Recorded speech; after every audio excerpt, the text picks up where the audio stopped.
Хелен Келлер была первой слепоглухонемой женщиной, получившей высшее образование. Она была единственной студенткой, не способной ни видеть, ни слышать преподавателей.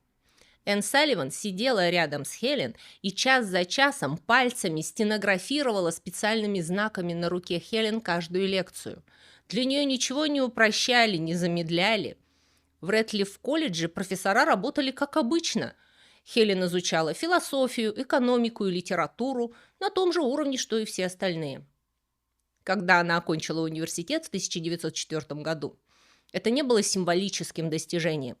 Это была полная академическая степень, полученная самым трудным путем, какой только можно себе представить.